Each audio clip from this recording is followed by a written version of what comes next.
NMPRO.com. My name is Hannah Bell, and I'm so excited to share my story with you today. Eric asked me, after hearing a little bit about my journey through network marketing, to share my story with all of our viewers, and I'm so happy to. Essentially, my network marketing story started about 8 years ago. Prior to joining a network marketing company, I was teaching full-time. I was in graduate school full-time and in part-time ministry at my church. So I was a busy girl, but I caught the vision for the very first time and started running with my company and made a little over $1,000 my first month. Now, this was a huge deal for me. Just to give you a little bit of background on my story, I had some family members that had been involved in network marketing profession back in the 80s. This is just when I was a little girl.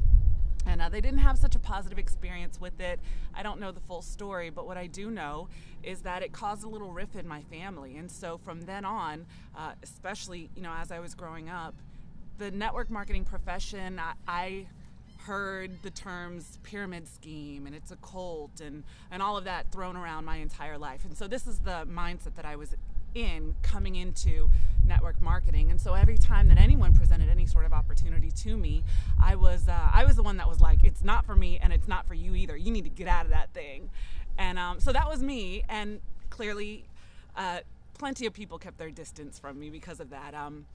But through a conversation with a very close friend of mine, a 6-hour conversation one day, he was just digging into my mentality, and I was so negative and so caught up in the past and so caught up in what should have been and could have been and would have been and blame mentality. You did this to me, you did that to me, that eventually I was like, he was pouring so much positivity into me, and I said, how do you know all of this great stuff?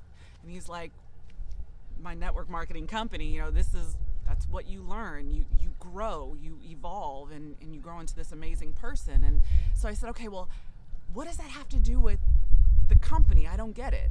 And that's when I started to become interested in the company and learning more about the product and the service and all of that. So after taking a look at it, I became very excited. I went out to an opportunity presentation and I caught the vision immediately. My very first month, I ran hard. I broke some records, recruiting records, production records. It was a pretty exciting month for me. And then 1 month into my business, something amazing happened.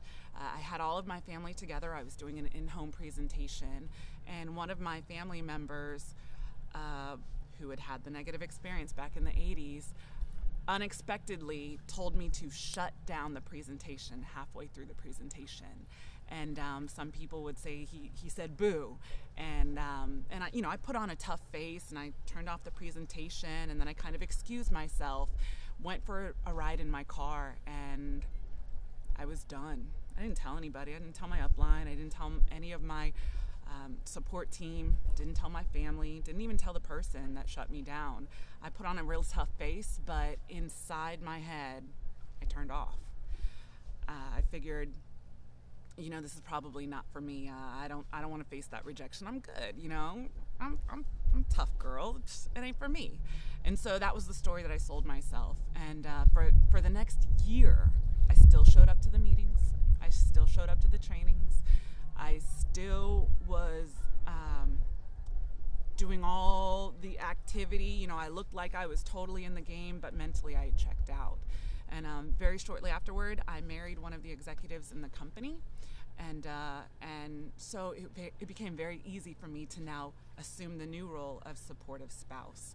And through that new identity now, I found a way to excuse myself from all of the areas of the business that scared the living daylights out of me, and now I got to be the supportive spouse.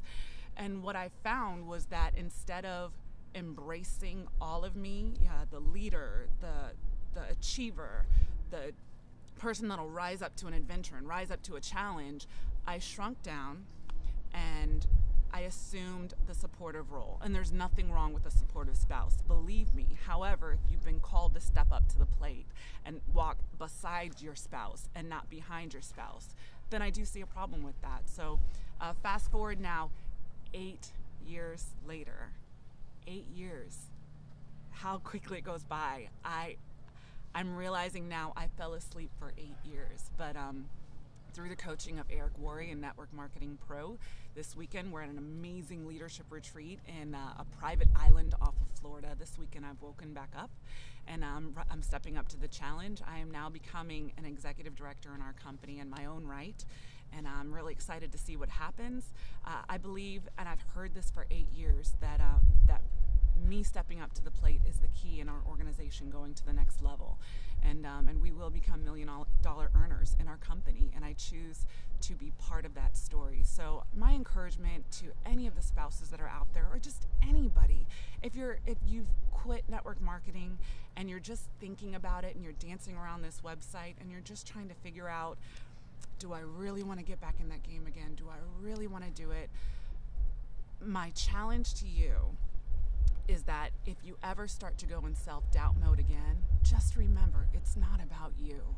If you are taking a look at network marketing profession, there's a reason. So it doesn't attract everybody, but for some reason you're still on this website, you're still looking at this video, you're still trying to figure out, how am I gonna do this? You're still trying to get up the courage to just go out and do it. My goal to you is to remember that it's not about you. These people need what we have. And when you get out of the way and you're just a conduit and you're just a vessel showing them the opportunity and letting them decide for themselves, you're going to achieve greatness. And that's what I plan to do. I hope you follow me in my story. I don't know what's going to come from here. I am scared witless, but I have hope and I have faith, and that's all I need. So thank you all so much, and I look forward to seeing you at the top.